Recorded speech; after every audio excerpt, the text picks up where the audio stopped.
Alright, what's up, Big Strong? So this is going to be just a quick review of some of the rehab routine I'm doing for my low back injury. If you want the details of how I got injured, just watch the video before this one, the first day back in judo got injured video. It's fun. So basically the whole thing, just starting here with some basic rotations. Neck, shoulders, waist. The injury is I believe the QL.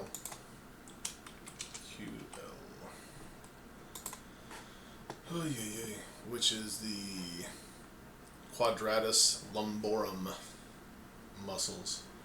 Basically, your low back connects the low spine to the hips and the rib cage.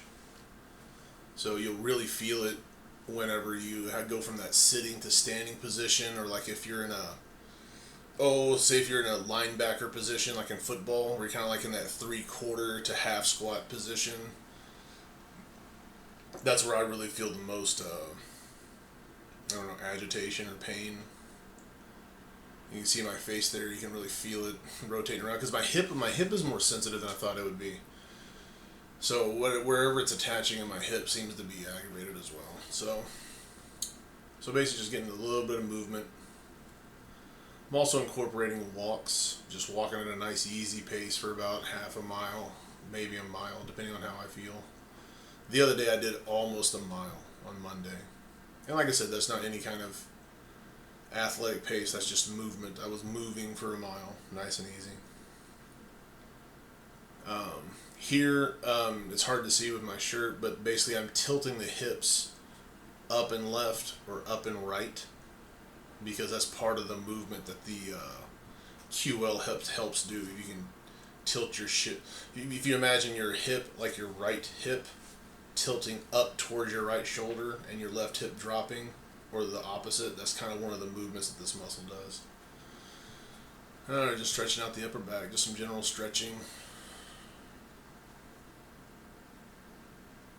And some of this, like the main part of the routine will be incorporated into it. Some of the other stuff is just me stretching the muscles around it, and if I feel anything that feels uncomfortable or dangerous or whatever, I'm just not going to do it.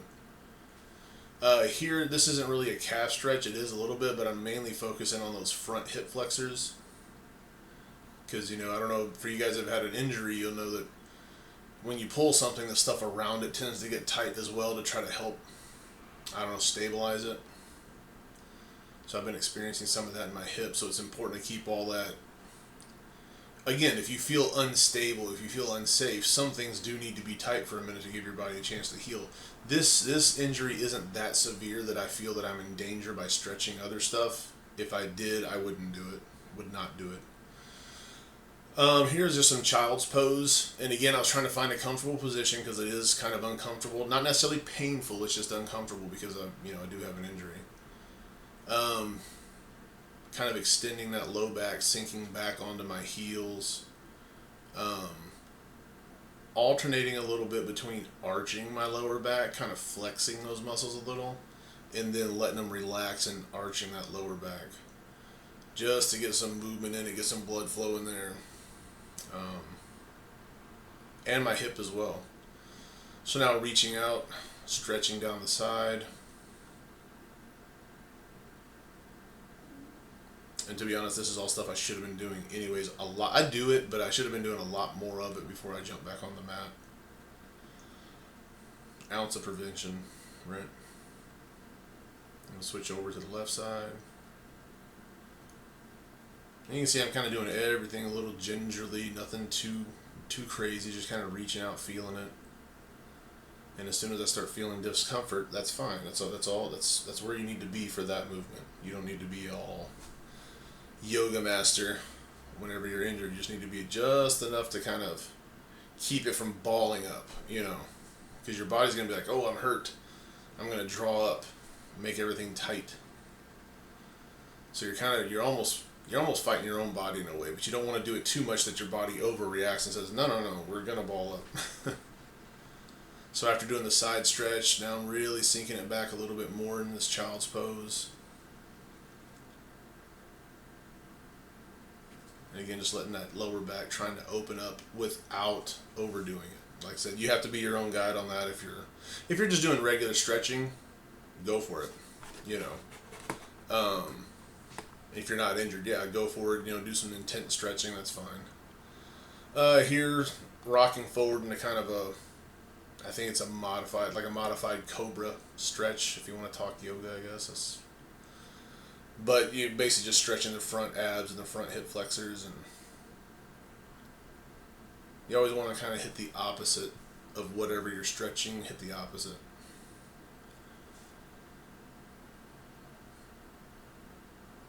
And here, just transitioning back and forth. Like I said, that transition from standing or sitting to standing, or even standing to sitting, can be uncomfortable.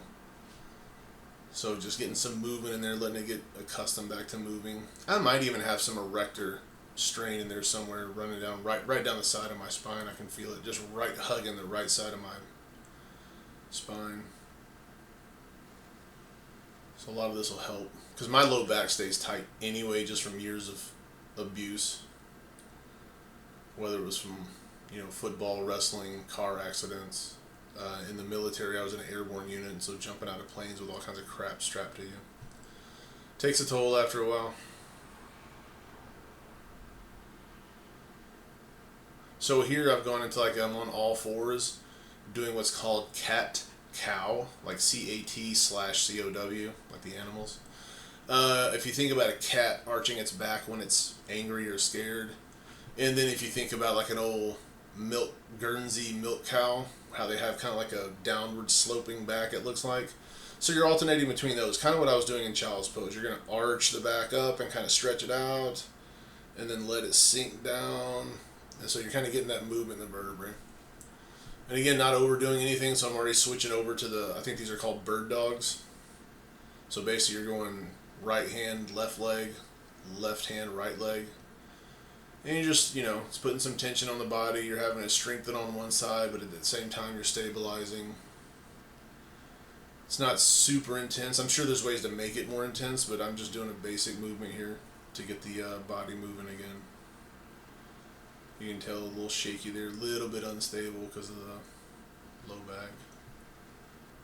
And maybe I just got shitty balance, I don't know. Just alternating those back and forth. I think I was holding them for about, a 5 count. You can do 10 count or whatever you want to do.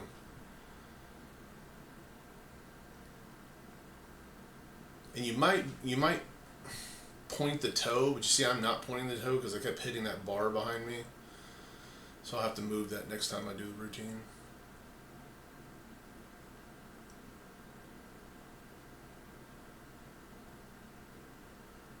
I think this was feeling pretty good. I felt like I was getting something out of this, so I kept rolling with it.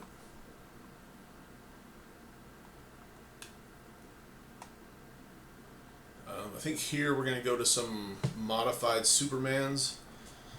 So if you've never done Supermans, you just lay down on your stomach, put your arms straight out in front of you, kind of like Superman flying, and then you arch your back to where your legs and your upper chest come off the ground. So basically you're flexing that whole spinal erectors to kind of try to fold yourself in half going backwards. Now, being injured, you're not going to do that if you're injured. Like here, you'll see me, I start out.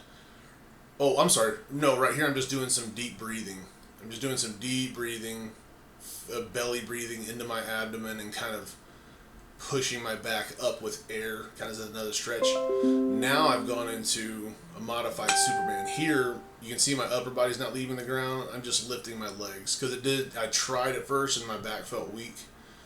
So starting out slow, just lifting those legs a little bit, trying to get the thighs off the ground. And that's going to be tight. That's going to help flex all down in that low back where your spinal erectors are, your lower lumbar, and that sort of thing.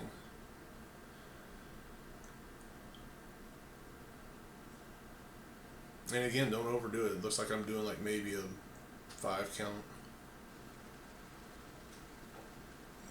And if you're not injured, do it. Feel free to do whatever you want. This will just help. Strengthen that lower back. So there, I'm kind of getting a little bit more into it. You see me rocking back and forth, kind of transition it from side to side. I think I might be lifting my arms more at this point as well.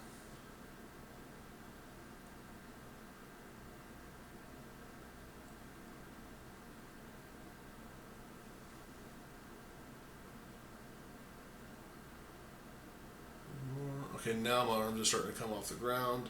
So this is how you have to do it if you're rehabbing, just little by little, little by little.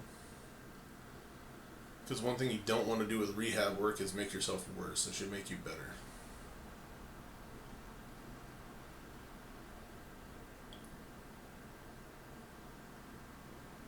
All right. So back to kind of a cobra, stretching out the front.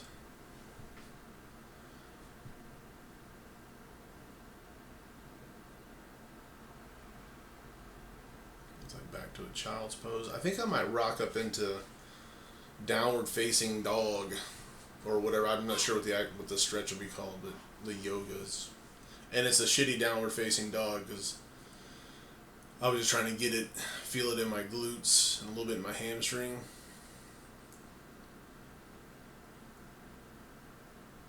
Yeah, so here, just kind of feeling it down the side. Easy, sweaty palms. I'm gonna get hurt again, or even more.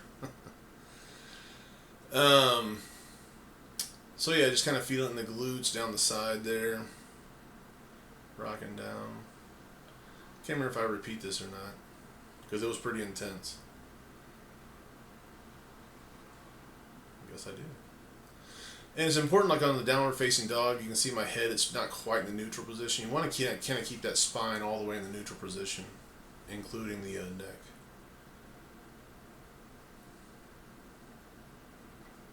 And you see me kind of gimping around trying to get to my back. When you're standing and moving, it's not so bad because you're already standing, but like transition movement like this, where you're really having to brace your core and move around. You can see my face. Yeah, it's not comfortable at all. Really not comfortable. Yeah, no. That's true. Like I said, it's good to be moving around, but not fun. I don't know what this stretch is called. We always called them doughboys. And so you're really getting that front hip flexor, quad, side stretch. And the idea here is you kind of want to leave your shoulders on the ground. And it used to be whenever I was younger and other guys, you can get that leg to lay flat on the ground. But if you're tight, don't go tearing your knee up or that sort of thing. Just stretch, feel a nice intense stretch in the hip flexors, the hips, up the side.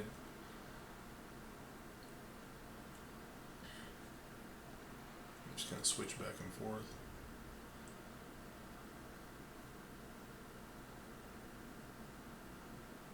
And I'm sure there's a different name for it than doughboys, but that's just what we always called it. Remember the first time I did this was probably freshman year in high school, and I thought I was going to die.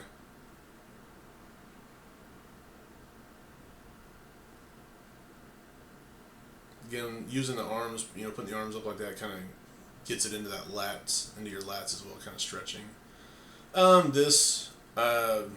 It kind of hurts to sit up on my butt. So I'm just stretching my groin, those inner hip flexors, I guess. And then, yeah, just switching back and forth on my hips, kind of rolling back and forth, getting my muscles involved in my back, kind of moving my core around. That's all that was. Now, again, I believe, yeah, just laying and breathing. Just belly breathing, forcing my low back to kind of expand with deep breaths. Started to do some keyhole stretches, but I was like, no, it's a little too intense. So again, these stretches aren't necessarily directed right at the QL. These are just more general mobility, flexibility things, just moving.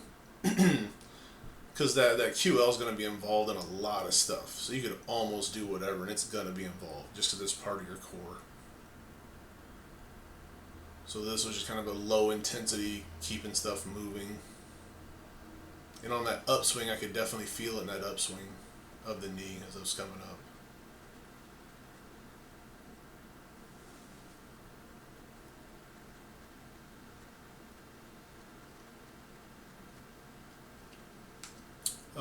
I think these are some 90s, yeah. And again, a lot of times you would do this sitting on your butt, sitting up. But because I'm having trouble stabilizing, there's not really a way I could sit up comfortably without being in a lot of pain to do this. So yeah, I'm just doing it for my back. You might not get the same effect, but I'm still feeling it in my quads and in my hip flexors and that sort of thing. And like I said, that twisting motion in the pelvis there, you see a twist where my butt cheeks coming off the ground. Again, all that kind of just helps with some general movement, getting that muscle moving again.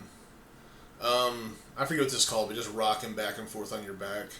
You can see how little this is this is kind of painful, but again, it's not super painful. It's just a little bit of discomfort. But it was uncomfortable enough. I didn't want to do a more vigorous movement of this. But this is kind of a way to gauge as well. You just kind of how far can you rock back and forth, you know. Because everything you're trying to work back to like just regular movement that you could normally do, or even improve it. Just stretching the groin a little bit again. Might have just been relaxing, to be honest, after that rolling around on my hurt back.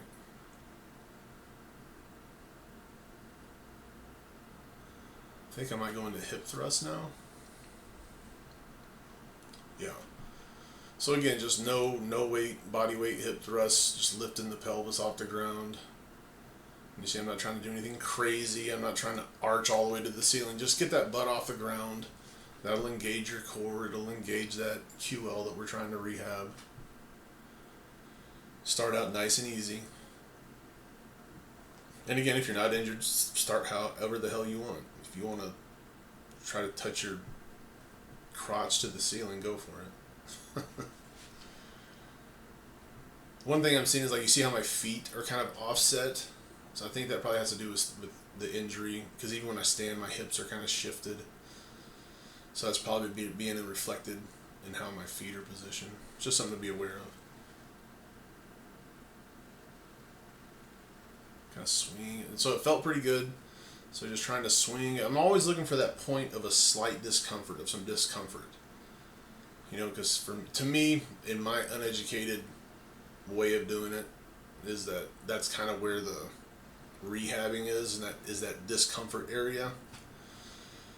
Because if you're moving with an injury and you're trying to recover and it's not a little bit uncomfortable, again, not painful. You don't want to keep injuring yourself. But that slight discomfort where you're working back into a normal range of motion, if you're not doing that, you're not recovering.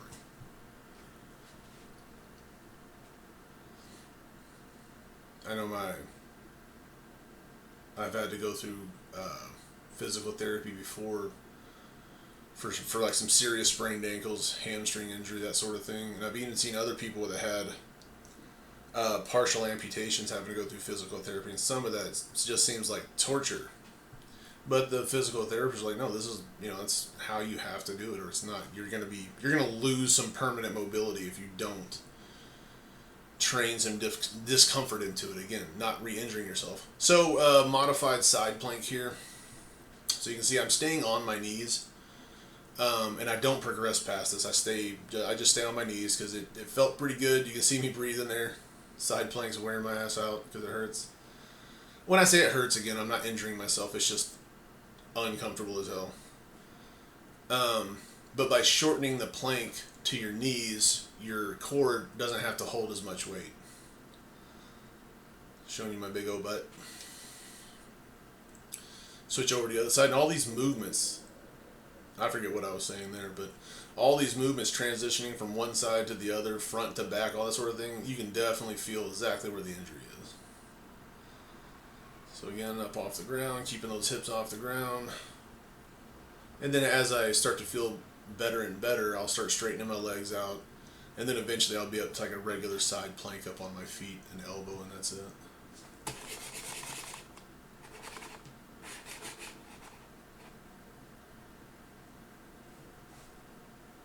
And hold it as long as you can reasonably hold it. Again, don't hurt yourself. Even here you kind of see I'm bracing for balance on the dumbbell there. And transition into another movement. Looks like some the baby's pose again. Switching back on my ankles. Stretching out again. You see how I'm arching the back up and rolling forward into kind of that cobra or front stretch position.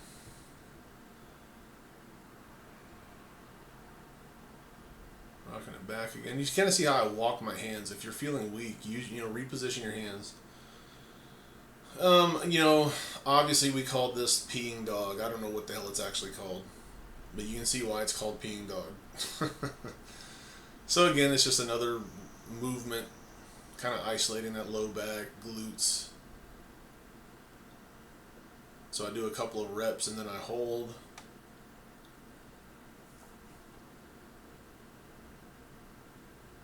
And I think this is the last movement I do. You can tell it's like, even though this isn't a super intense workout, you can see I'm sweating on the floor. So, and that's it. Well, thank you for watching. We'll see you next time. Stay strong.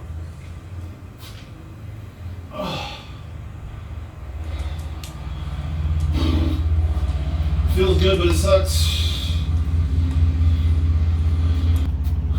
That's all for today.